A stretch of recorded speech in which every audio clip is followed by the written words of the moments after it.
Fala pessoal, sejam muito bem-vindos a mais uma edição do podcast Meio Campo, edição de número 226. A gente gravando nessa noite de quinta-feira, lembrando que nós mudamos o horário das gravações da live, caso você seja das lives. A gente agora grava às segundas-feiras, como antes, mas às 2 da tarde. E também gravamos nas quintas, em vez das sextas, às 7 da noite. Então, como é quinta e são 7 da noite, aqui estamos para falar dessa semana de competições continentais, né, ao redor do mundo.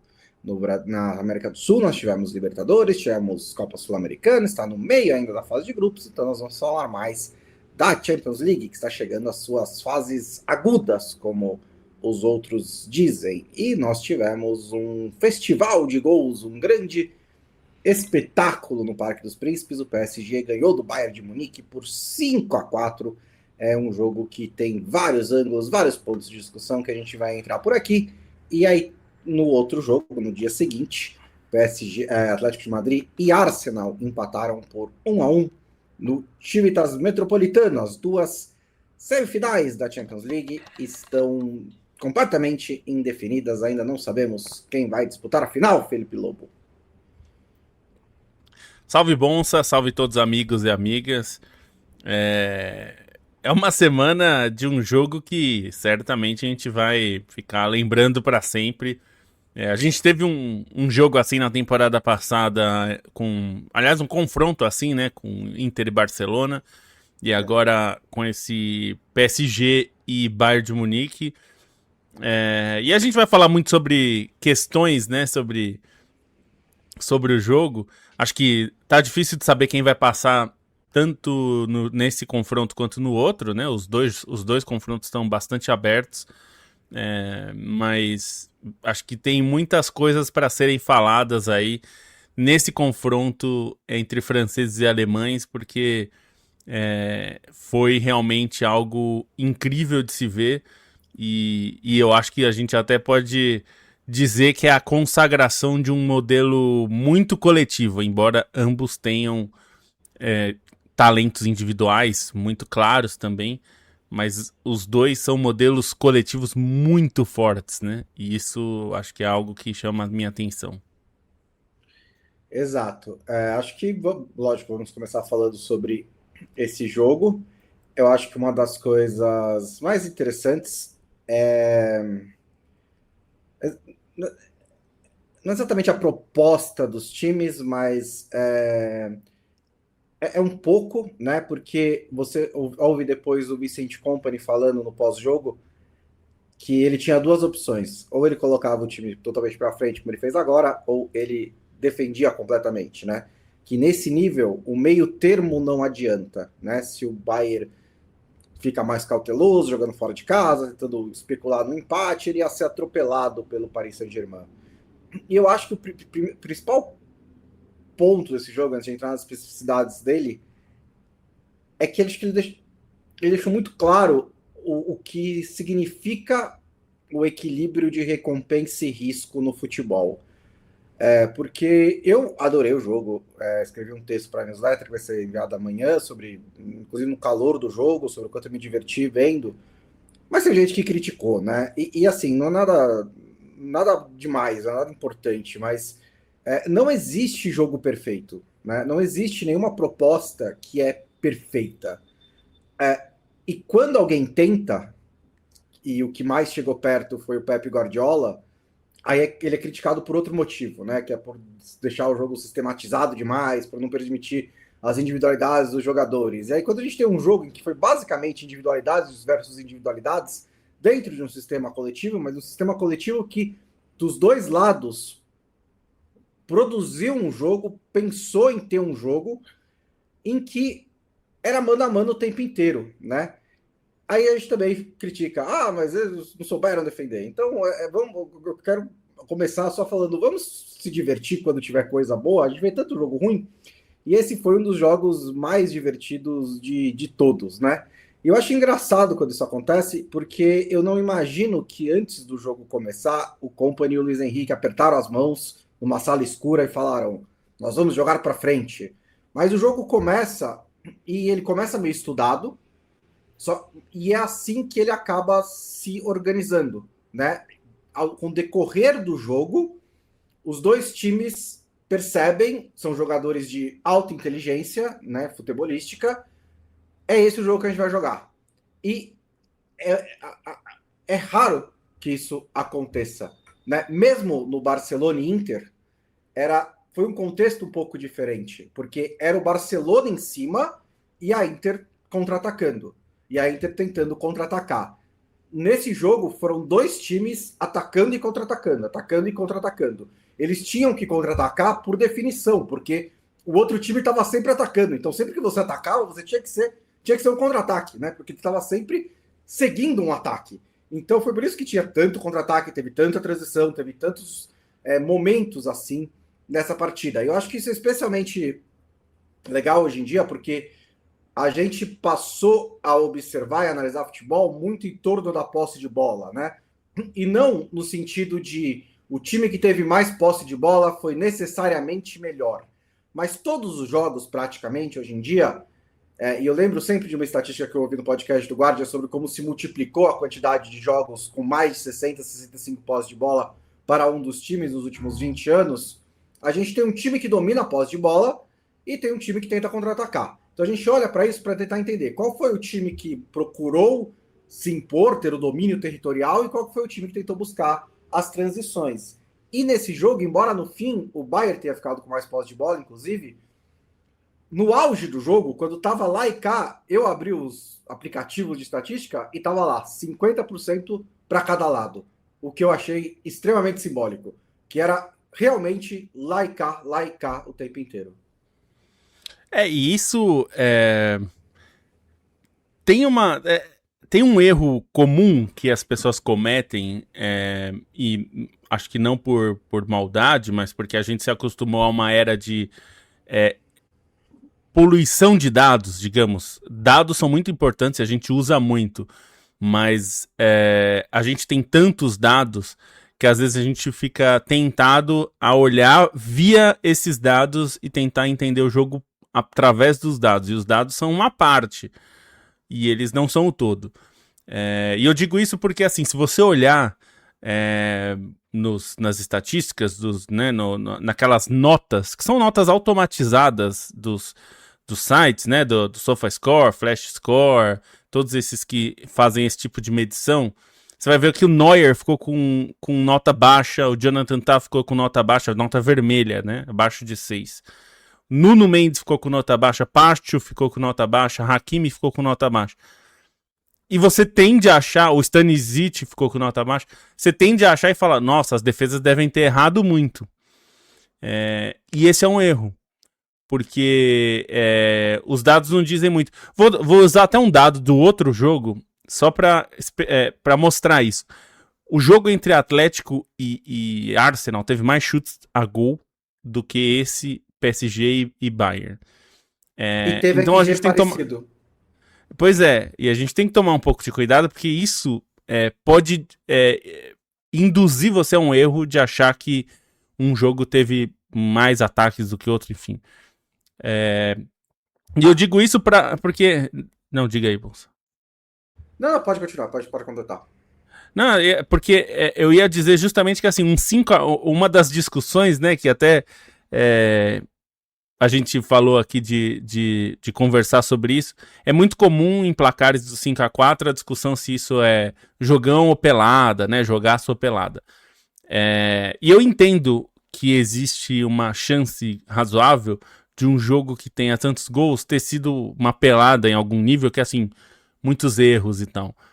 Mas esse não é o caso.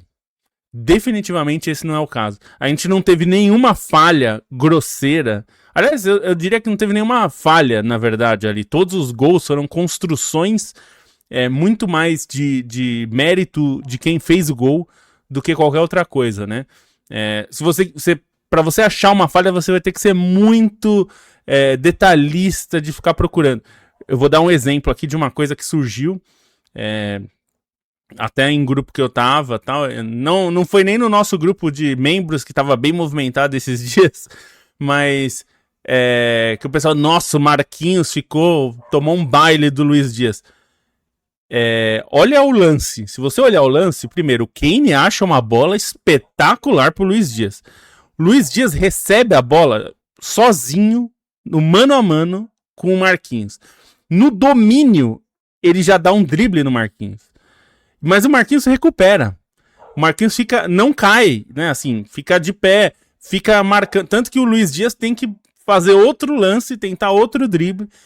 E assim, eu te diria que qualquer zagueiro, eu até entendo, porque existe uma. O Marquinhos tem uma certa resistência hoje com muita gente, né? Até se ele devia ser titular ainda da seleção e tudo mais. E eu entendo, é uma discussão válida, a gente até pode ter mais pra frente na Copa. Mas eu acho que ali é uma situação que qualquer zagueiro do mundo que você colocar ali naquela situação, mano a mano com o Luiz Dias, é meio que pedir para um goleiro pegar um pênalti, assim. Ele pode até tentar um bloqueio e fazer algo mágico. Mas o normal é um atacante do porte do Luiz Dias deixar o zagueiro para trás, né? Deixar ele sem conseguir bloquear, né? Esse é o normal. E para mim isso é um exemplo, assim, todos os gols foram um pouco isso, assim. Você pode até falar, putz, talvez aqui o cara pudesse ter feito algo melhor. Mas é assim, é muito no detalhe. Todos os gols foram construídos de uma maneira muito competente pelos times que estavam atacando. E eu acho que é um símbolo desse jogo, né, Bons? O único que eu fiquei meio... foi o do Kvaratskhelia em cima do Stanisic, que pega a bola nas costas e ele samba meio normal. Mas ainda assim também não foi uma falha gritante. Os defensores não falharam no jogo, não erraram no geral. Eles jogaram desprotegidos. Essa é uma diferença. Nós estamos acostumados a ver os defensores, os melhores do mundo, a jogar protegidos, né? Ou eles estão com mais campo para decidir qual que é o movimento que eles vão receber, ou eles estão com cobertura, ou eles têm uma linha na frente. O que aconteceu nesse jogo é que estava todo mundo no mano a mano. Não, basicamente em todas as situações. E mesmo quando teve cobertura, como naquele lance que o Olise quase força um gol do João Neves, ele também passa pela cobertura, né? Foi um jogo em que meio que do nada, assim, todos os atacantes decidiram jogar muito. E aí não tem o que o zagueiro fazer. Não tem o que o defensor fazer, principalmente se a proposta for atacar e contra-atacar o tempo inteiro. Se o PSG se fecha ali atrás, porque também teve isso, né? Como nenhum dos times se fechou, o ritmo nunca foi quebrado. Então não teve nenhum momento em que o jogo esfriou. E aí os jogadores talvez tivessem perdido um pouco de embalo, tivesse dado tá bom, vamos tocar um pouquinho mais a bola. Então foi o tempo inteiro ali. Mas se o PSG recua suas duas linhas e passa uns 10 minutos defendendo e tudo se acalma um pouco, o Marquinhos ia ter afastado 3 ou 4 bolas e ia ter uma ótima nota no SofaScore. Então, assim, não tem nada a ver com isso. Tem que ver o jogo, né? Ao mesmo tempo que, quando eu digo, o XG foi parecido dos dois jogos. Sim, primeiro, um jogo os dois tiveram um pênalti para cada lado, né? Mas o outro jogo teve 2 pênaltis, olhando aquele jogo em comparação com o do PSG e com o do Bayern de Munique, um foi claramente mais ofensivo do que o outro, né? Você pode usar os dados, é sempre legal dar uma olhada nas estatísticas, mas os jogos foram claramente diferentes. E eu nem acho que o jogo Atlético Madrid e Arsenal foi ruim. Eu gostei do jogo também. Foi diferente. Mas eu também gostei do jogo. A gente vai falar daqui a pouco sobre ele. Olhando, por exemplo, para algumas das estatísticas, como o XG, isso só dá motivo para você achar que as defesas não foram ruins. Porque foi XG de jogo normal, né? Foi XG não é não é incomum um jogo com 2,20 versus 2,30. Isso acontece bastante, né? Inclusive o Chelsea Paris Saint-Germain foi mais ou menos isso nas oitavas de final.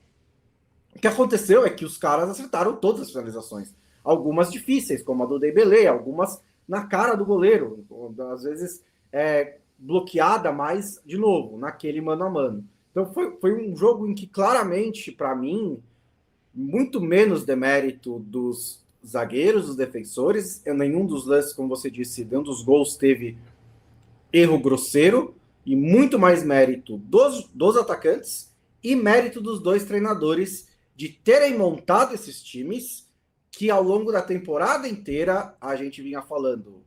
Estão entre os melhores da temporada. O PSG demorou um pouquinho mais para chegar lá, estava muito machucado, mas o Bayern sempre esteve. Bayern e Arsenal, os melhores times da temporada. Aí o PSG entrou na briga. Aí o Arsenal deu um passinho para trás. Mas a gente chegou nessa fase semifinal com a clareza de que são os 2 melhores times do mundo nesse momento.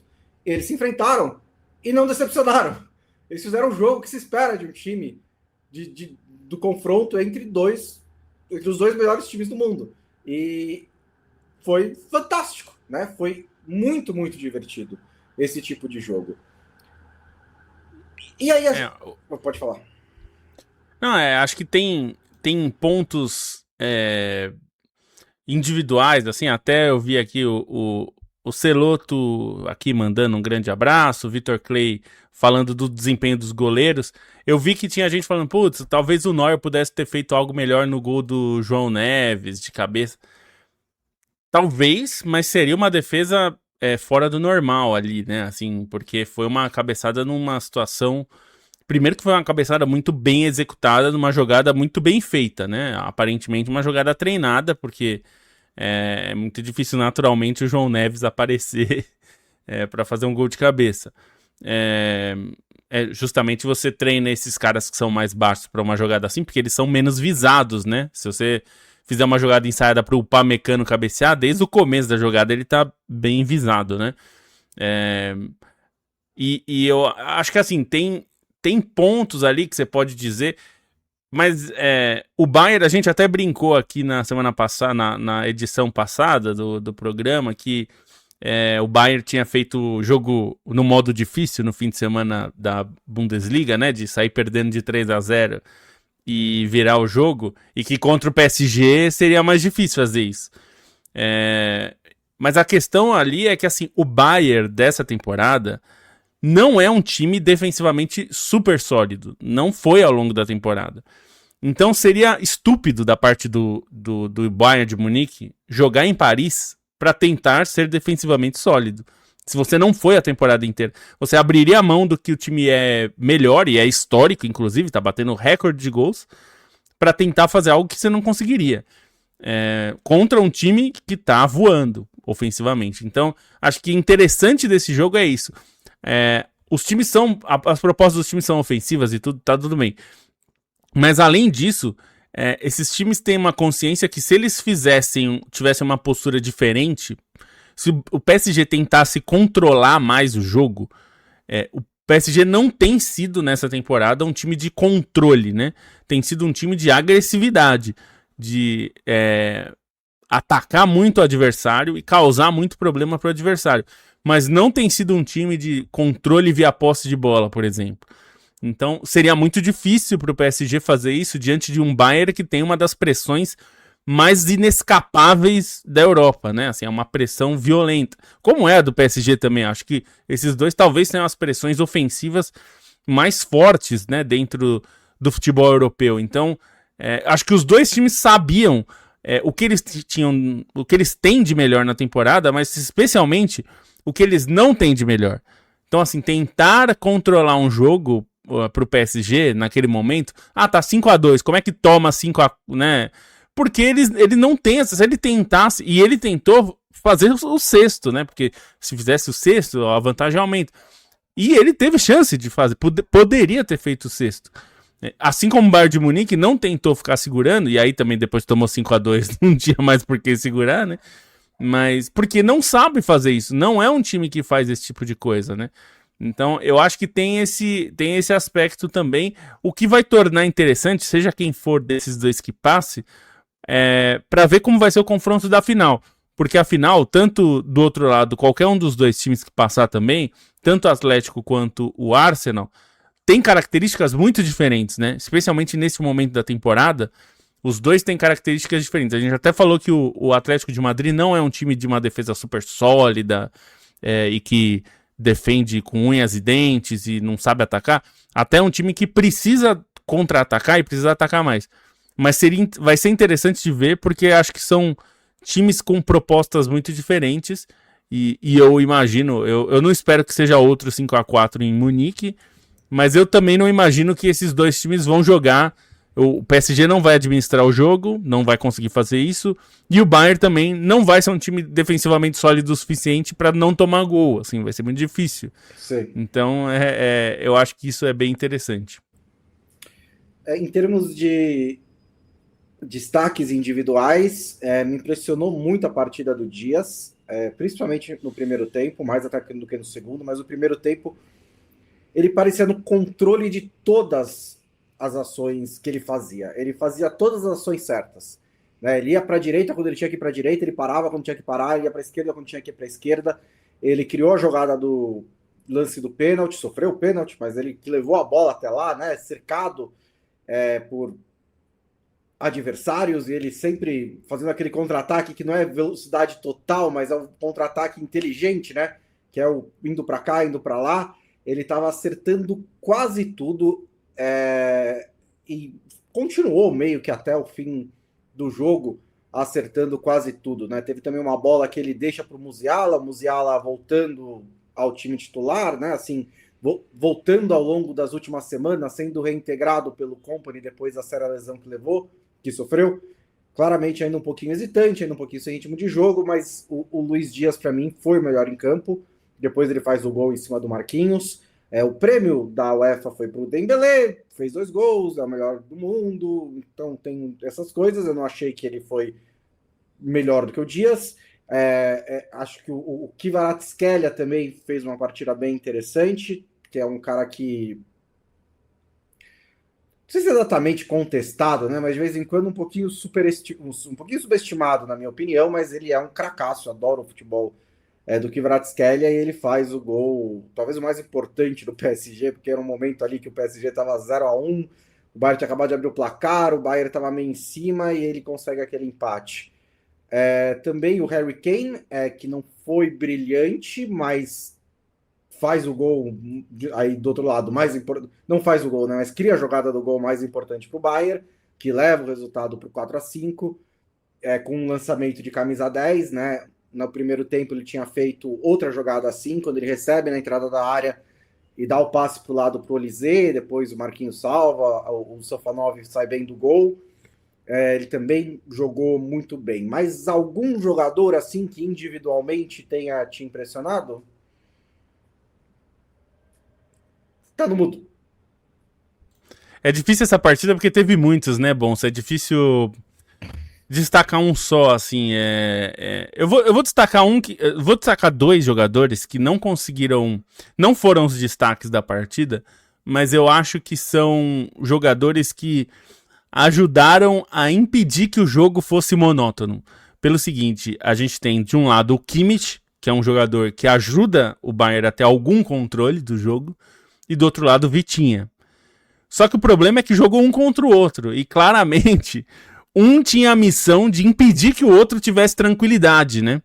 Então, assim, essa organização que o Vitinha faz com a bola, ou que o Kimmich faz com a bola, os dois foram atacados para não ter essa tranquilidade. Então, o jogo precisava ser acelerado também, porque os seus jogadores de controle, e são os únicos desses times, né, que fazem esse papel de controle, e que dá um pouco de ritmo e talvez tirar um pouco a velocidade do ataque em alguns momentos, eles dois estavam sendo marcados, inclusive às vezes um pelo outro mesmo, diretamente até. Então, porque eles estavam marcando muito alto, né, os dois. Então, mas eu acho que mesmo assim eles foram importantes, né, tiveram participações importantes. Mas assim, eu fiquei até vendo quem que eles iam dar como melhor jogador do jogo. Eu acho até que eu teria votado no Kvaratskhelia pela capacidade de decisão dele, mas também não acho injusto que o Dembélé tenha ganhado, porque o próprio gol do Kvaratskhelia no segundo tempo, o Dembélé faz um corta-luz, né, basicamente. Ele no cruzamento rasteiro, ele pula, né? Ele pula para deixar a bola passar, né? Então é um lance de inteligência. Ele sabia que o Kvaratskhelia estava... eu acho que isso mostra um pouco como... Teve muitos destaques ali interessantes, e mesmo se a gente pegar os zagueiros dos times, eu acho que o Pamecano até fez uma boa partida. Eu acho que o Pátio também fez uma boa partida. Não foram partidas ruins deles, não. Então, eu teria votado no Kvaratskhelia, mas acho que tem... Se alguém votou no Kane, por exemplo, eu acho completamente compreensível, porque teve momento... O Kane fez aquilo que a gente tá vendo a temporada inteira. Foi 9, foi 10, foi 8, se movimentou. O passe do Luiz Dias, ele dá como 10, né? Ele retorna, busca a bola e faz um passe que é uma precisão absurda. Então, o que eu fiquei pensando também, Bonsa, durante a partida é como é que o Liverpool achou que ia ser fácil substituir o Luiz Dias, né? Que, assim, ele já chegou jogando bem no Liverpool desde que foi contratado. E eu entendo que o jogador queria ir, a gente sabe a história, Não era mas... exatamente ele queria ir, ele ganhava muito pouco, ele ainda estava no contrato que ele chegou, que foi contratado do Porto, não é que ninguém conhecia, né? Inclusive o Liverpool entra na disputa para não deixar ele ir para o Tottenham, né? Que tava, ele dá meio que um chapéu no Tottenham, mas ele ainda estava num salário que ele tinha chegado. E ele queria um aumento muito grande, muito alto, e teria meio que quebrado a estrutura salarial do Liverpool. O Liverpool falou: não vamos mudar esse salário para você, a gente vai vender na alta e a gente dá um jeito aqui. Assim, até do ponto de vista frio, de negócios, de administração do clube, foi uma boa decisão. Desde você tirou 75 milhões de euros um jogador de quase 30 anos e você evitou ter que dar um salário gigantesco, que permitiu que depois você contratasse o Isaac, o Wirtz e tal, ajudou a abrir espaço na folha salarial para esses jogadores entrarem. Mas aí você vê E não criou um efeito cascata, né, Bonsa? Porque se você dá pro Luiz Dias, tem que dar pros outros, né? Tem que dar pros outros, então tudo bem, eu entendo, mas dói, porque ele tá voando, né, assim, e na ponta esquerda do Liverpool tá faltando gente, né, o Gakpo tem jogado lá bastante, acho que ele é excessivamente criticado, mas aí o Wirtz joga, mas ele na ponta, então tem ficou um vácuo ali, tenho certeza que vai ser... O Liverpool vai precisar de 2 pontas, né, no mercado, mas enfim, não é sobre o Liverpool isso. Como que esse jogo posiciona os dois times para a partida de volta, né? Ou seja, para a classificação à final? Porque depois de tudo, a gente pode também olhar e falar: teve de um lado um time que não conseguiu administrar uma vantagem de 3 gols. Se o Paris Saint-Germain ganha 5-2 ou mais, ele está muito mais bem colocado. Do outro, o Bayern já vinha de um confronto contra o Real Madrid que teve trocação demais, né? Contra um time bem pior que o Paris Saint-Germain, e que ele já teve momentos ali, acho que foi melhor os 180 minutos, do começo ao fim, mas correu alguns riscos, permitiu demais ataques e contra-ataques do Real Madrid. Então, como você disse, é um time que tem problemas defensivos e que não controla os jogos, e o Paris Saint-Germain também. Então, é por isso que a gente está aqui. Mas, para a volta, em Munique, o Bayern saindo desse jogo mais feliz do que o Paris Saint-Germain, com uma sensação de alívio, porque teve um momento em que pareceu que tinha acabado, e como o jogo estava daquele jeito, né, o Paris Saint-Germain poderia ter acabado por mais ainda, porque o Paris Saint-Germain volta do intervalo com sangue nos olhos, falando: a gente vai matar essa eliminatória agora, né, depois de ganhar um pênalti que eu não marcaria, do Alphonso Davies, no fim do primeiro tempo. Agora o jogo é em Munique, é o Bayern em casa. Eu não sei o quanto o fator casa vai fazer diferença nessa eliminatória, mas ele tem que buscar a vitória por 2 gols de diferença para se classificar, né? É que não parece haver dificuldade em sair gol nessa partida, né? Então tudo bem, acho que nesse confronto. Então acho que o Bayern tem capacidade de fazer 2 gols. A questão é qual vai ser esse placar, e se realmente vai ser o Bayern que vai conseguir passar ou se vai ser o PSG. Então, eu acho que tem, pelos mesmos fatores do primeiro jogo, acho que a gente tem uma grande chance de ter gols dos dois lados aí nesse jogo de volta, porque eu acho que o Bayern de Munique vai ter uma postura muito agressiva no começo do jogo, muito mais agressiva do que teve no começo desse jogo, mas também acho que é impossível você segurar o contra-ataque do PSG 90 minutos. É impossível. Você pode dar a sorte eles não estarem bem, ou da sua defesa conseguir cortar, mas você vai tomar alguma finalização perigosa, alguma correria nas suas costas em algum momento. Ainda mais um time que tem um nível de disposição, como é o Bayern de Munique, né? A gente já falou. Então, me parece muito provável que os dois times marquem. Acho que a questão o Bayern sabe que o que ele não pode fazer é ter um momento de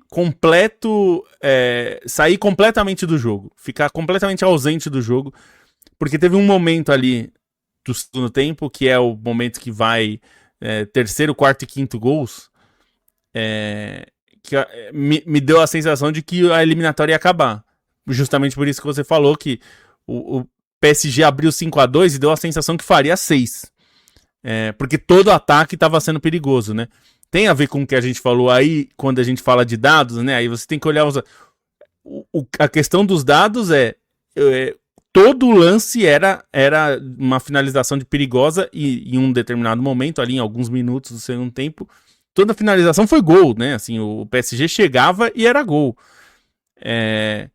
Então eu acho que a sensação pro Bayern é de sobrevivência. O jogo tá totalmente aberto, porque um placar de um gol é completamente irreversível na Allianz Arena. Mas ao mesmo tempo, eu acho que o PSG também, apesar de sair um pouco frustrado de poder ter matado o jogo, mas sabe que pode matar o Bayern na Allianz Arena também, né? Pode e vai criar problemas ali jogando pelos lados, jogando em velocidade, em transição. É claro que tem umas coisas que são meio clichês, né? Os dois times têm que errar pouco, tal, mas os dois times erraram um pouco, né? Não foi um jogo... Eu acho que é mais uma questão assim de... Teve um momento que o PSG ficou tão forte que qualquer ataque do PSG era monstruoso e tava saindo gol. Tem momentos assim que o Bayern vai precisar tentar evitar, tentar não deixar que as coisas aconteçam com tanta facilidade. Mas isso é difícil, né? Não é exatamente... às vezes isso custa, por exemplo, e não é sempre a coisa mais bonita, mas a gente vê nos jogos... Os times do Guardiola, se você prestar atenção, em jogos que eles não estão conseguindo exercer o controle que eles querem exercer, e é um tipo muito diferente desses dois times, né? Esses dois times têm muito mais da filosofia... Se a gente fosse falar da filosofia que ficou nos últimos, sei lá, 10 anos... Eles são muito mais Klopp que Guardiola, né? Os dois times. Tem muito mais de klopismo do que guardiolismo. Mas, para pegar o exemplo do que o Guardiola faz, nos jogos que as coisas estão um pouco fora de controle, eles matam a jogada muito no ataque. Então, assim, perdeu a bola, faz uma falta. Uma falta boba, uma falta simples, uma falta não violenta, mas uma falta, para trancar o jogo. Falta Fernandinho. Falta Fernandinho. O Fernandinho era mestre em fazer isso, né? Exato. O Rodri, por exemplo, ele tem mais dificuldade de fazer isso. Ele não... Nem sempre ele consegue fazer a falta no momento certo. E como eu disse, não pode ser uma falta violenta, porque senão você toma cartão e fica pendurado. Não pode ser isso. Tem que ser uma falta que às vezes o atacante faz. O Bernardo Silva faz muito isso. Prestem atenção nos jogos do Bernardo Silva pelo Manchester City. Às vezes o time perdeu a bola, nem é ele que perdeu a bola, mas ele faz uma falta besta, assim, dá uma ombrada, uma coisa meio boba, assim, que é para o jogo. Sim. Eu achei que os dois times, nem PSG e nem Bayern, conseguiram fazer esse tipo de coisa. E não acho que é só incompetência que eles não conseguiram parar. É porque, como é que você para o Kvaratskhelia na velocidade? Se você tentar dar uma ombrada dele, ele te passa por cima de você. Não é nem a questão de querer ou não fazer a falta, é de chegar perto pra conseguir fazer a falta. Você não consegue chegar. Você tem que achar, né, pra fazer a falta. Você tem que achar pra fazer a falta. Não é uma coisa simples, né? Eu ranqueei todos os gols do jogo. Você quer ouvir? Vamos lá. Ainda bem que você não falou não, né? Imagina que chato. Fala, não, fica tranquilo. Em nono lugar, o gol de pênalti do Dembélé, né? O gol de pênalti do PSG. Primeiro porque não foi pênalti, né? E segundo porque foi de pênalti. E quase estragou a brincadeira, né? Porque eu acho que esse jogo meio que mudou um pouco a cara do jogo para o segundo tempo. Como eu já disse, né? O PSG volta muito em cima e quase mata a eliminatória ali, né? Eu achei que havia... É por isso que eu falo que ninguém mais sabe qual que é o pênalti. Porque eu achei que havia a instrução de que se pega no corpo antes de pegar no braço não é pênalti. Mas aparentemente não tem mais, porque aconteceu. Que agora se bater no corpo e mudar de forma significativa a trajetória da bola. Ainda tem... Ainda bem que é uma loucura, fácil, né? Pra que deixar mais fácil? Oitavo lugar, o gol de pênalti do Harry Kane, que também foi de pênalti, né? Então não teve. Mas foi uma jogada muito bem construída, né? Até citei já o contra-ataque que o Luiz Dias puxa, ele deixa a bola, a jogada é reconstruída, depois chega pro Luiz Dias dentro da área, ele é derrubado. Sétimo lugar, o gol do Pamecano, que eu nem sei se Aliás, foi não foi, né? Esse do Luiz Dias também. eu... Oi? O pênalti eu não achei Dias... pênalti. Não achei pênalti no Luiz Dias. Achei. Acho que ele deu uma forçada. Ok. Sétimo lugar, o gol do Pamecano, que eu nem sei se foi do Pamecano. Acho que foi. Deu uma bem de leve. Mas também bola parada. E foi um gol meio casual ali. Sexto lugar, o gol do João Neves, que foi de bola parada também, mas foi mais clássico, né? Foi um bonito gesto técnico do João Neves para desviar o escanteio. Quinto lugar, o gol do Kvaratskhelia, o sexto gol do jogo, né? O 4-2 do PSG, que é o lançamento, né, que o Hakimi recebe, completamente livre. E eu achei legal quando ele domina, parece que abre um formigueiro do Paris Saint-Germain na área do Bayern, né? De repente aparece 5 jogadores. E aí, eu imagino também, essa que é a questão, né? O que o zagueiro do Bayern vai fazer? Ele de repente tá ali e tem jogador do PSG em volta. A bola passa por todos eles e sobra para o Kvaratskhelia. Ele foi um bom contra-ataque, bem espaçado. E o Kvaratskhelia teve uma finalização bem tranquila também. Quarto lugar, o gol do Olise, que eu gostei desse gol. Se você for reparar no replay, o Pamecano, que é o jogador mais recuado do Bayern, está 5 passos à frente do círculo central.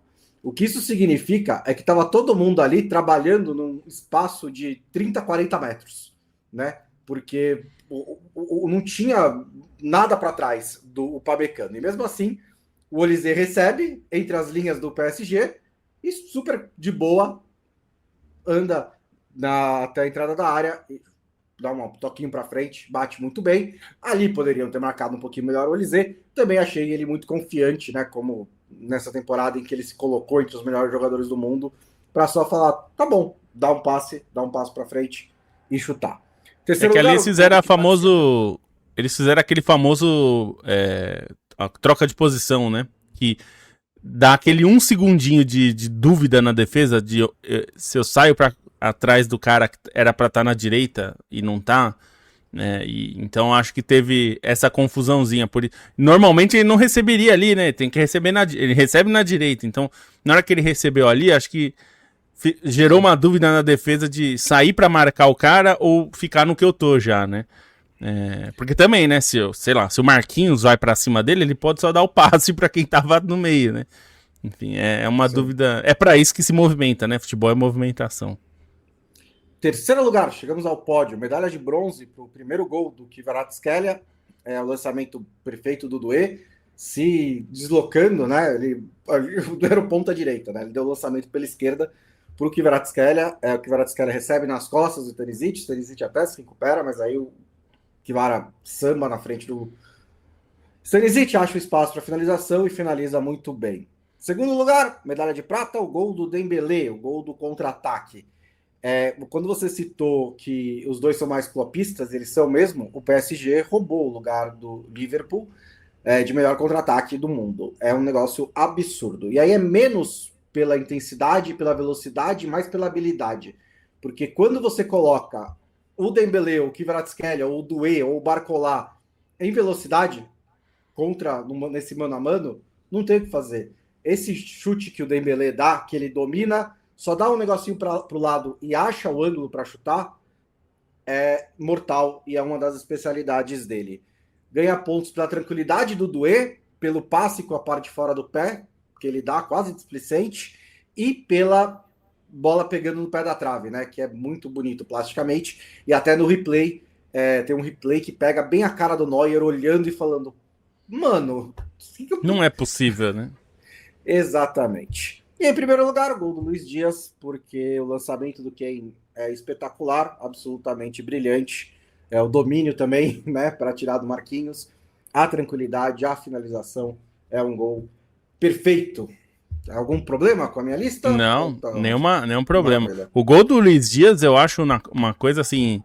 É quase uma coisa de videogame, assim, no sentido de que parece tão difíceis de fazer que só no videogame seria possível, né? Um passe tão perfeito, o domínio já tirando, aí o zagueiro não cai, e aí ele tem que fazer um outro drible adicional e finalizar rápido antes de alguém chegar. É incrível, incrível mesmo.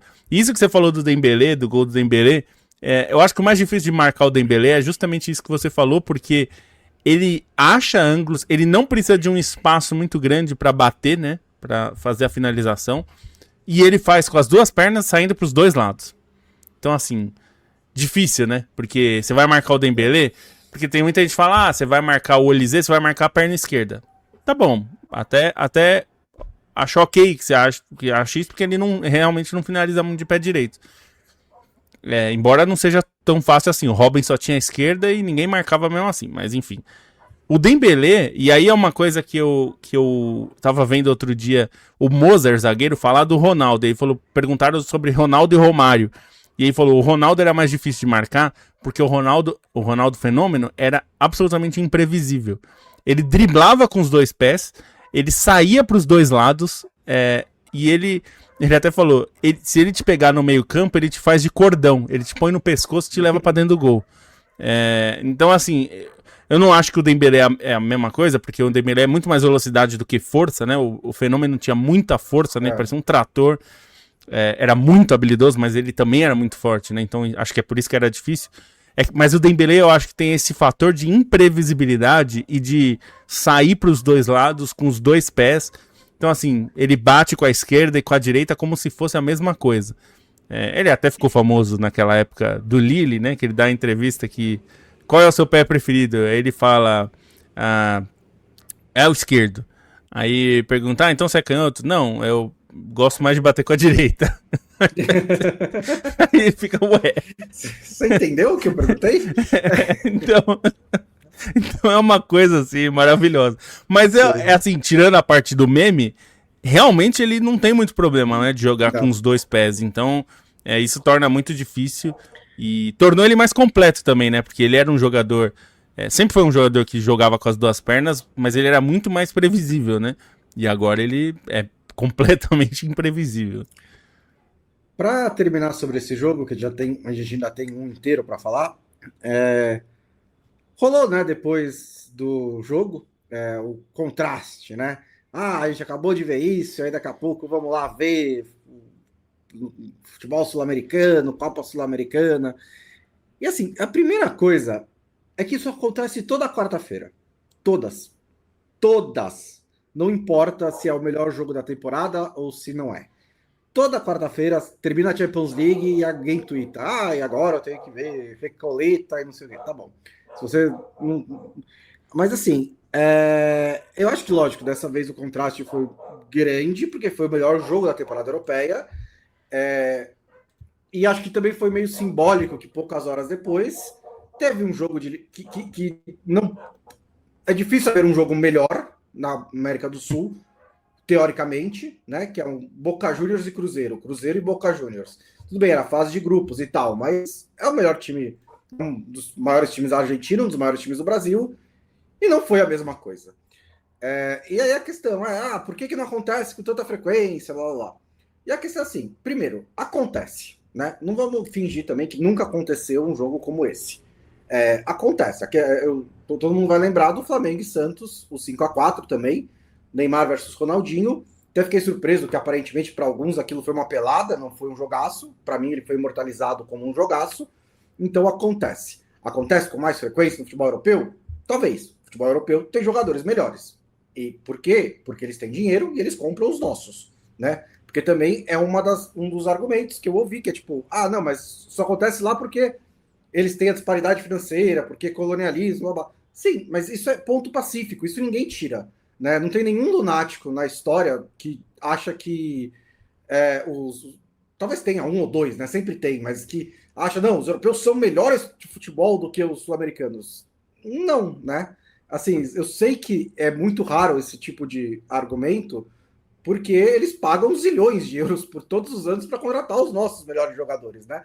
Eles valorizam os nossos melhores jogadores. Eu não acho que... Acho que é muito pouco difundida, se for a noção de que o futebol europeu é melhor porque os europeus são melhores em futebol. É melhor porque eles têm mais dinheiro, ponto. É só por causa disso. Quando eles não tinham mais dinheiro, nos anos 60, o futebol brasileiro era melhor do que qualquer futebol da Europa. Foi simplesmente essa a transferência que se fez. E mesmo dentro da Europa, abriu-se outra discussão, né? Que esse jogo só seria possível entre PSG e Bayern, porque são dois times que dominam as suas ligas e que jogam tudo nisso, enquanto o Arsenal, por exemplo, todas as semanas tem que dar o máximo.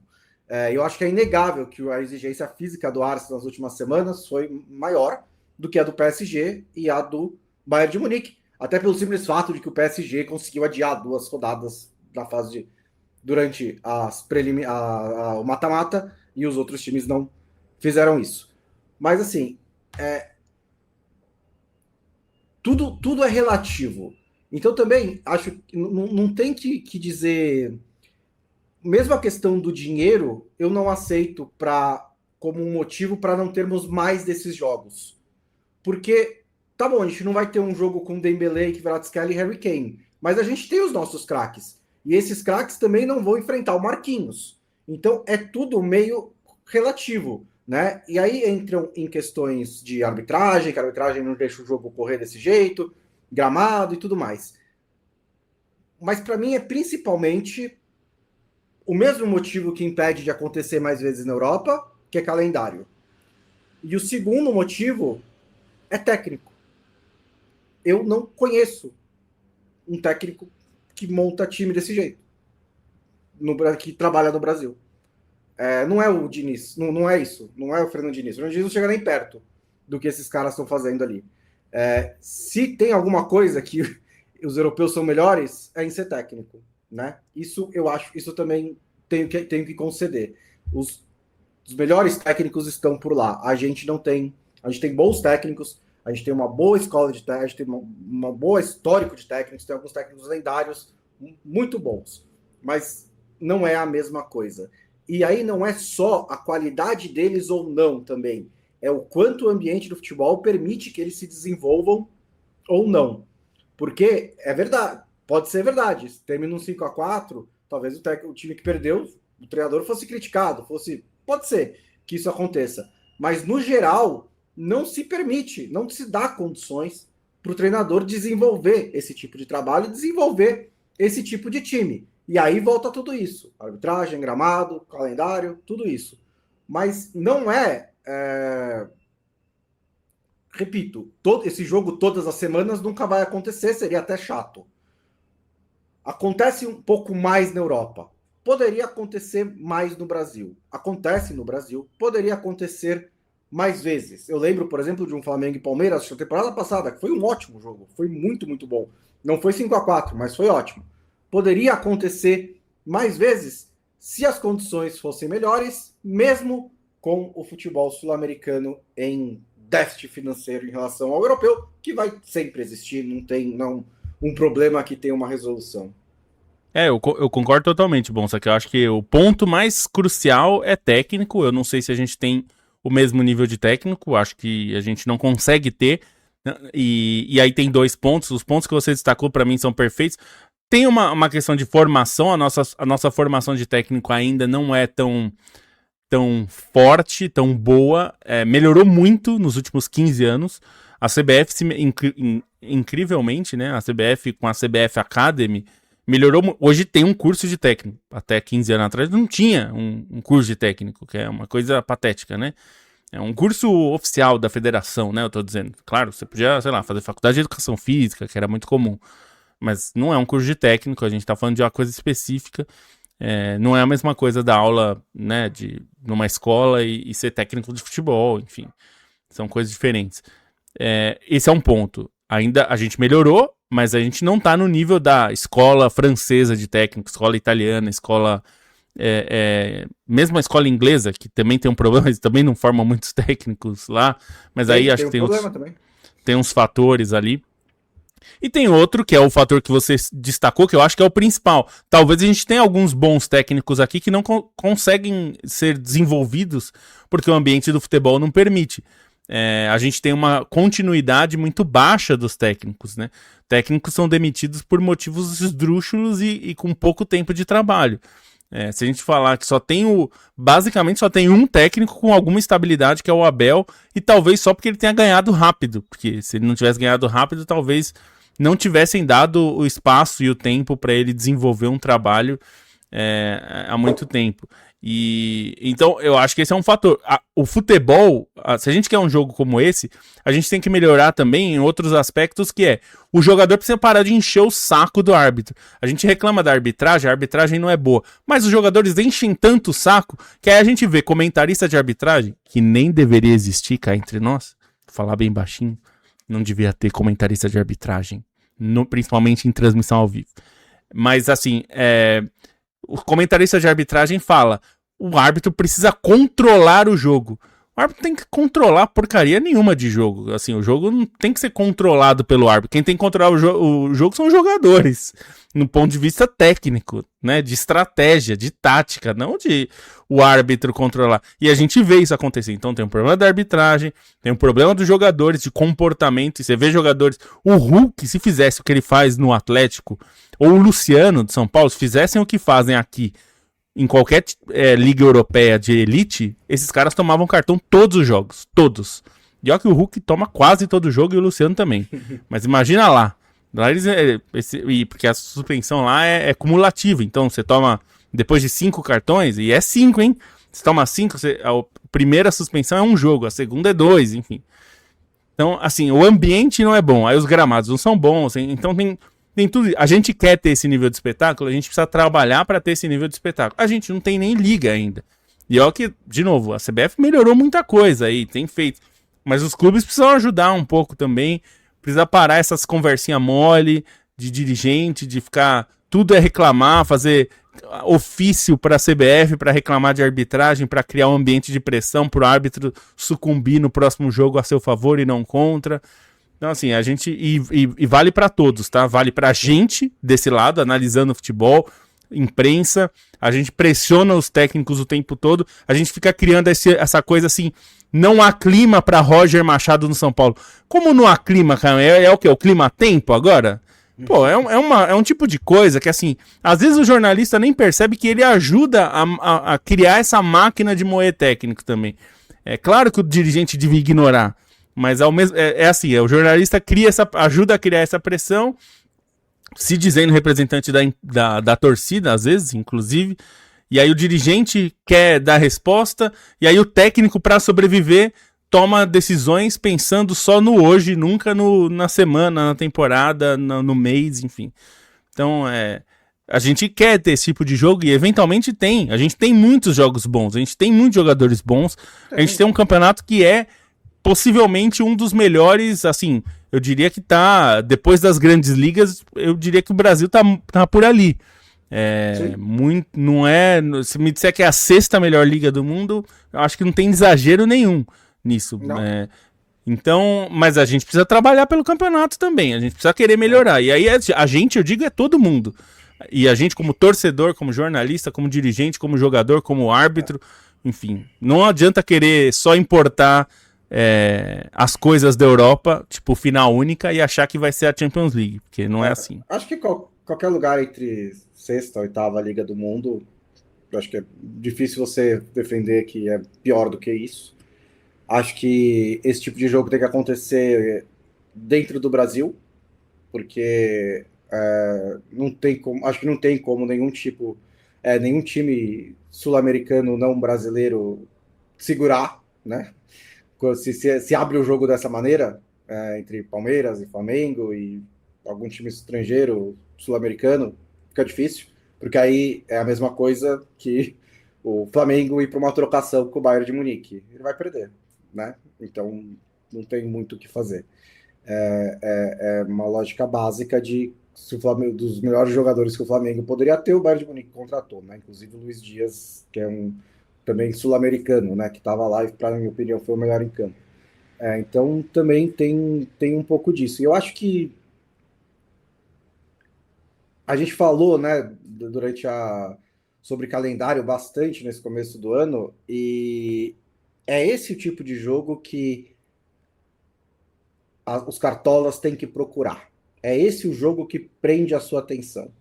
É esse o jogo que tira a sua cara do TikTok. Não é o Bayern e PSG disputado em outubro, que ninguém sabe o que vale, que depois vai ter outro, e que você pode até colocar na TV, talvez, mas você não está olhando direito. Esse você não conseguia tirar o olho da televisão. E aí, de novo, relativo. Não precisa ser sempre entre os dois melhores times do mundo, não precisa ser entre potências europeias, não precisa ser 5-4. Não estou dizendo que só 5-4 é o que torna um bom jogo, mas tem que ser desse jeito, divertido, intenso, com tudo em jogo, com uma sensação de especial. E as cartolas do futebol desaprenderam a fazer isso. Um abraço pro Irlan Simões, que tá por aqui. O nome dele, eu não sabia que o nome dele é Irlan Simões Vitória. Eu achei que era só Irlan Simões. Ele falando aqui que, infelizmente, o juiz brasileiro também não passa a errar menos se não tiver reclamação. Lembrando que o Vitória foi prejudicado nos últimos 3 jogos. E que a bronca da torcida é sobre essa falta de brio dos jogadores. Porque, infelizmente, é o que gera algum nível de melhora em determinadas situações. O Vitor Clay lembra do Felipe Luiz, né, que acho que ele quis dizer na questão de não ter tempo para desenvolver o seu trabalho, né, porque ele ganhou 2 títulos, foi demitido alguns meses depois. Ele também é um treinador brasileiro que foi muito formado no futebol europeu, então teria uma boa mistura entre as duas coisas para ter sucesso. Por aqui ele lembra do antijogo, né, que o Lobo já citou. E o Edu Martins manda um beijo e pergunta o que eu achei da fala do Henry no pós-jogo. Eu não vi a fala do Henry, eu vi a do Carragher, que falava basicamente aquilo de que o primeiro reflexo dele foi: mas as defesas foram mal. E aí ele reviu os gols e falou: mas não teve erro nenhum de defensor em nenhum desses lances. E ele foi um excelente defensor. Então, eu concordo bastante com o Carragher. Eu não vi o que o Henry falou, mas um beijo para você também, Edu. Teve uma fala falsa que circulou, não sei se... eu vi essa e eu achei que era falsa. Que era meio que chamando de pelada. Ele não falou isso. É o contrário, inclusive. Ele elogiou o jogo, ele falou que foi uma coisa... Eu vi um corte do CBS Golaço lá, ele elogiando, dizendo que se divertiu muito vendo e tal. Então, eu não vi a fala inteira, então não quero comentar, mas eu vi um cortezinho e ele falou que se divertiu muito, achou divertido o jogo e tudo mais. Vamos falar rapidinho sobre, porque já foi 1 hora só num jogo, mas vamos falar rapidinho do Atlético de Madrid e Arsenal, até porque, assim, de novo, foi um jogo legal também, eu me diverti no jogo. É difícil semifinal não ser boa, né? Assim, não tem jeito, é semifinal, tem muita coisa em jogo, né? É lógico, foi um jogo mais nervoso, foi um jogo mais travado. Foi um jogo de 3 pênaltis, né? Em que você meio que precisa contar a história por meio dos pênaltis, um a favor do Arsenal, do Ranco, no Gyökeres. Eu achei pênalti, não achei super pênalti, mas eu achei pênalti. Eu achei também. O pênalti a favor do Atlético de Madrid, que foi por toque de mão, que também achei pênalti, principalmente se o do Davies esse também tinha que ser. Então, não tinha o que fazer. Eu acho que no padrão de hoje é bem claro esse pênalti, inclusive. E o mais polêmico foi o segundo pênalti do Ranco, que, né, que acabou sendo revertido. Eu não achei pênalti, mas eu sei que você... quer dizer, eu achei pênalti, mas eu sei que você discorda, que você não achou que foi pênalti ali. Na verdade, assim, eu achei que foi pênalti na hora, eu achei que o árbitro foi certo, e aí, assim, até deu muita polêmica isso no nosso grupo de membros, né, mas o que eu vi, assim, a revisão, eu não entendi, aí, assim, eu achei que foi pênalti na hora e não entendi por que o VAR chamou, porque era um lance interpretativo e o árbitro estava perto, mas aí, quando ele vai pro VAR, mostra o primeiro ângulo e eu falo, pô, foi claramente pênalti. E aí, quando mostra um outro ângulo, aí me deu a dúvida, acho que não pegou. E aí, assim, mais do que eu acho de achar que não pegou ou não pegou, eu acho que aí o VAR deve ter pensado, Vou perguntar pra ele. O correto, a gente não sabe porque a UEFA não divulga o áudio, como a Conmebol. Olha só, tem uma coisa que a Conmebol faz melhor que a UEFA. Divulga os áudios. O protocolo correto seria o VAR chamar. Você marcou o quê? Eu marquei o toque do Ranco no Eze. E ele poderia recomendar, olha, vai no vídeo, porque talvez não tenha tido toque. Porque se eles tivessem clareza que não teve toque, ele nem precisaria revisar. Falou, não teve toque nenhum. Mas não é muito claro, né? Assim, um dos ângulos parece que teve e outro ângulo parece que não teve toque, que ele sequer encostou. Então por isso que eu acho que eles recomendaram a revisão. Porque talvez eles tenham recomendado, olha para você tomar a decisão se você acha que teve ou não.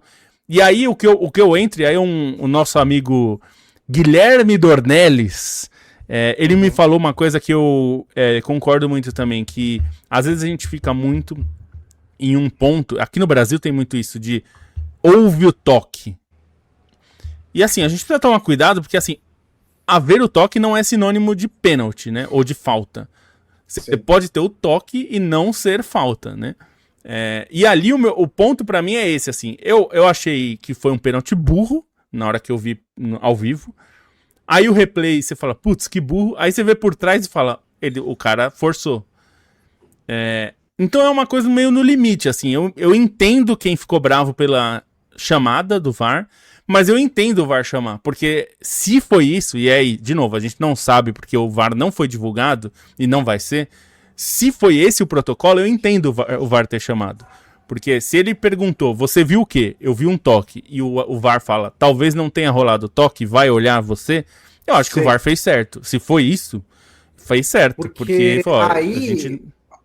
que aí é objetivo, né? Se a dúvida dele teve toque ou não... Talvez não tenha tido, então é melhor você olhar. E eu não tenho convicção de te dizer que não teve. Então, talvez não tenha rolado. E aí, o correto é a decisão ser do árbitro de campo.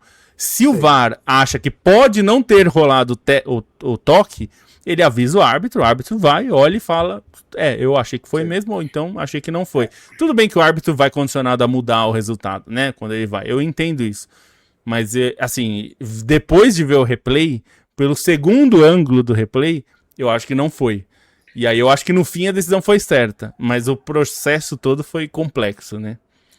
Eu acho que teria sido um pouco injusto com o que foi o jogo. A vitória do Arsenal nessa partida. O Atlético de Madrid foi melhor, não foi tão melhor assim. Mas se é um dia em que o Lookman tá um pouquinho mais afiado nas finalizações... É um jogo que podia estar 2-1, 3-1 ali na reta final. Não foi por mérito defensivo do Arsenal, foi por finalização ruim do Lookman mesmo. O Griezmann acerta uma bola na trave, né? O momento chave do jogo é o começo do segundo tempo, né? A primeira metade do segundo tempo, 20 minutos ali, em que o Atlético de Madrid assume completamente as rédeas, né? Até o Simeone faz mudanças táticas, tira o próprio filho de campo e consegue melhorar um pouquinho ali o Atlético de Madrid, e eles aproveitam para criar oportunidades principais da partida. Não conseguiram converter, então o empate por 1-1. O Arsenal recupera o controle no fim do jogo, nos últimos 15 minutos são mais do Arsenal, praticamente todos do Arsenal, só que não sai nada, né? Então, legal, parabéns. Eles estavam no campo de ataque, tocando bola, não estavam sofrendo ataques, mas também não estavam criando nada. Mas, enfim, no manual de confrontos mata-matas, bom empate para o Arsenal, que só precisa agora vencer em casa.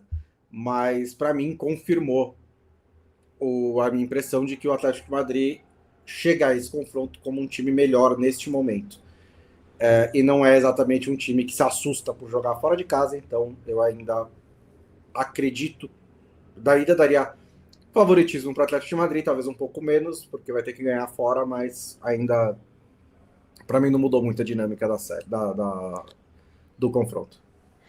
Eu concordo, acho que o Arsenal saiu mais feliz do jogo. Eu até acho que o primeiro tempo o Arsenal impôs o seu jeito, controlou mais o jogo, acho que conseguiu controlar bem o Atlético. Sofreu dos mesmos problemas que a gente vê, mas eu achei que foi um bom jogo do Arsenal no primeiro tempo. Segundo tempo, eu acho que o Atlético conseguiu impor o que queria e fez um jogo melhor. E eu também acho que se fosse pra alguém vencer, eu acho justo o empate, não achei injusto, mas se fosse pra alguém vencer, eu acho que o Atlético ficou mais perto. Até por isso, as chances do Lookman, duas pelo menos, né? Muito boas. A bola na trave do Griezmann. Então achei que ficou mais perto. E acho que o Atlético tem algo que é muito perigoso, né? A gente falou sobre... É muito difícil o Bayern não tomar gol do PSG em Munique. Eu não diria tomar gol, mas é muito difícil o Arsenal não sofrer com contra-ataque do Atlético em Londres, né? A não ser que o Arsenal abra a mão de jogar, que eu acho também não dá para fazer isso o tempo todo. E eu acho que até o time tenta bastante. Vai ser outro jogo. E quero ver as mudanças, porque as mudanças do segundo tempo depois, no final do jogo, a leva que entrou o Saka, entrou o Gabriel Jesus, entrou o Trossard, melhoraram muito o Arsenal, né? Então eu fiquei até pensando se ele não pode trazer esses jogadores para o time titular, talvez. Pelo menos o Saka, a gente sabe que é uma questão mais física, né? Ele precisa estar inteiro para jogar, porque ele é obviamente titular. O Saka Mas e o mesmo Eze, né? E o Eze também, que também não começou por questões físicas, né? Mas mesmo o Jesus, que assim, tá longe também de estar fisicamente no pico, né, por tudo que ele já viveu, e ele não tem jogado tanto, mas achei que ele deu mais opção de jogo, assim, né? Talvez um pouco que o Havertz vinha fazendo ao longo dos últimos jogos, né? Então, não sei, é uma questão de saber o que o Arteta vai querer fazer pro segundo jogo, mas imagino que é uma questão, e eu imagino até que ele vai, talvez ele coloque o Odegaard no banco, por exemplo, porque eu achei que o Odegaard não foi tão bem, ou então ele coloque o Odegaard no lugar do Zubimendi, que eu não sei se eu faria, mas enfim, vai ser um jogo interessante à volta, porque eu acho que os dois times têm a oferecer bastante coisa, mesmo jogando nessas situações, o Atlético fora de casa e o Arsenal precisando vencer em casa ali, né, pra se classificar. Nas outras competições europeias, o resultado mais chamativo, né, foi a vitória do Crystal Palace fora de casa contra o Shakhtar Donetsk, que nos outros 3 jogos, 2 pela Liga Europa e o outro da Conference League, o mandante venceu por 1-0. Nottingham Forest ganhou do Aston Villa por 1-0, foi um jogo que aconteceu. A Nottingham Forest até em alguns momentos foi um pouquinho melhor, teve uma oportunidade muito boa com o Gibbs White, o Dibu Martinez, uma defesaça, mas ficou tudo para ser decidido mesmo no Villa Park. O Braga ganhou do Freiburg por 2-1 com um gol aos 47 minutos do segundo tempo. O Freiburg estava arrancando um empate bem importante no jogo de ida. E na Conference League, o Rayo Vallecano ganhou do Estrasburgo por 1-0. E assim, não vai se desenhando, porque o Estrasburgo em casa pode reverter isso, né? E até como filial do Chelsea tem mais recursos. Mas seria legal uma final Rayo Vallecano e Crystal Palace, né? Porque são 2 times de capitais importantes da Europa, mas são times assim menores, né? Nessas capitais, né? O Rayo Vallecano tem mais tradição do que o Crystal Palace, mais perto de Atlético de Madrid e Real Madrid, tá bem longe, né? E o Crystal Palace tem vezes que você nem lembra de onde que é, né? Então, assim, seria bem legal essa final entre Rayo Vallecano e Crystal Palace, mas ainda vai ter os jogos de volta na semana que vem, assim como na Liga Europa. Alguma coisa a acrescentar sobre essas competições, Felipe Lobo? Não, acho que a gente já passou um Então, pouco do tempo. passamos. Então, se você quiser explicar rapidinho aí a treta da Eredivisie, que estão falando em anular 113 jogos, né? O que eu acho um absurdo, mas enfim. É um completo absurdo. Basicamente é o seguinte, para ser bem sucinto, vários holandeses de nascimento e de criação e de tudo, Sim. mas que são descendentes de outras nacionalidades, como a Indonésia, Suriname, Cabo Verde, eles optaram por defender essas seleções. Só que tem um problema. A lei holandesa prevê que você não pode ter dupla nacionalidade. Se você é holandês e quer jogar pela seleção do Suriname, por exemplo, você precisa abrir mão da sua nacionalidade holandesa. Isso é um problema. E isso criou uma questão muito complexa, porque o que aconteceu foi o seguinte, onde essa confusão começou? Foi numa goleada de 6-0 do Go Ahead Eagles sobre o NAC Breda, e teve algo que foi o Dean James, que é o lateral, ele havia aceitado o passaporte indonésio para jogar pela seleção, e aí ele perdeu o passaporte holandês. O que significa isso? Ele passou a ser um não comunitário. Para ser um não comunitário, você precisa fazer um novo registro desse jogador. Mas isso não só ele não percebeu, o clube não percebeu, e a Eredivisie também não percebeu, e nem a Federação Holandesa percebeu. Importante dizer que a Eredivisie é organizada pela federação, embora seja uma liga, quem organiza o campeonato é a federação, a liga é o campeonato holandês. E aí entraram o NAC Breda entrou com um processo, a Eredivisie negou, a Federação Holandesa negou esse processo, e eles resolveram entrar na justiça. E agora vai ser julgado esse caso, era para sair a decisão hoje, ainda não tem informação, então talvez a gente saiba amanhã, mas se for dado ganho de causa para o NAC Breda, então aí tem outros jogadores envolvidos nessa mesma situação, né, que durante o campeonato, às vezes, eles já estavam inscritos. E aí o argumento, inclusive, da Eredivisie da federação era esse, eles foram inscritos como jogadores holandeses, e aí durante o campeonato mudaram o status, e aí, teoricamente, eles na janela seguinte eles precisam fazer uma mudança, enfim. Mas é uma questão complexa, e 133 jogos serem anulados, basicamente o campeonato deixa de existir, né? Assim, não tem como refazer esses jogos. Então, mas essa que é a questão, por isso que não vai... Não pode acontecer. Não pode, eu não acho nem justo acontecer. É uma tecnicalidade que ninguém havia percebido, que ninguém havia dado a mínima, e que agora, porque um time perdeu um jogo, ele tá tentando buscar os direitos dele, tá bom, vai lá, você tem o seu direito. Mas não é uma... Mas ele me parece generalizado, né? Ao longo do campeonato inteiro, foi uma distração, digamos assim, dos cartolas, você só regulariza para a próxima temporada e pronto, né? Se é generalizado, não tem exatamente todo mundo. Se são 313 jogos que podem ser cancelados, é generalizado o suficiente que, tipo, ninguém está realmente levando vantagem, né? É uma falha institucional. Foi um problema de toda a estrutura do futebol holandês que não percebeu essa tecnicalidade, que é você ser um jogador holandês que tem uma dupla nacionalidade, que em muitos países ninguém dá a mínima, você tem 3, 5, 18 e tudo bem, mas que na Holanda você, na prática, tem que abrir mão da holandesa, então você acaba virando jogador estrangeiro. Isso é meio que eu nunca tinha pensado nisso. É meio que nossa, é verdade. Conserta para a próxima temporada e segue em frente. Não precisa refazer o campeonato inteiro. E não porque estão tratando com assim, eles passaram a ser jogadores ilegais, trabalhadores ilegais. Tudo bem, na tecnicalidade talvez até seja, mas assim, não parece muito justo, e vários dirigentes estão usando isso, né? O Wilco van Schaik, diretor do NEC, declarou num podcast lá, nenhuma agência governamental disse nada sobre isso nos últimos 2 anos, que é isso que tem acontecido nos últimos anos. Não recebemos carta alguma, nem da federação, nem da Eredivisie. Eu estou furioso. Todos nós agimos de boa fé. E eu acho que esse é o ponto.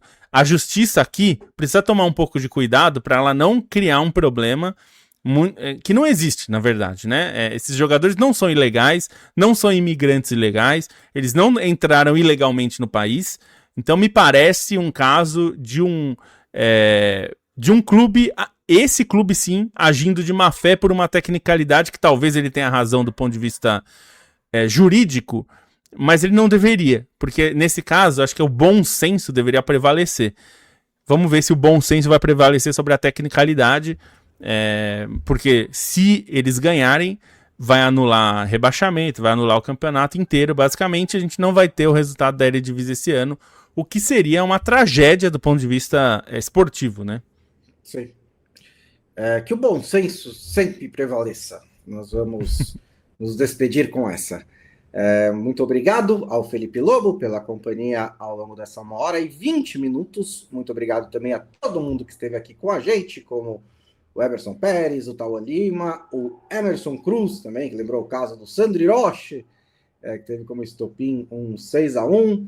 O Vitor Clay também lembrando que se o Arsenal passar, ele já está preparando para a tríplice coroa de vices. Talvez não, vai saber, né?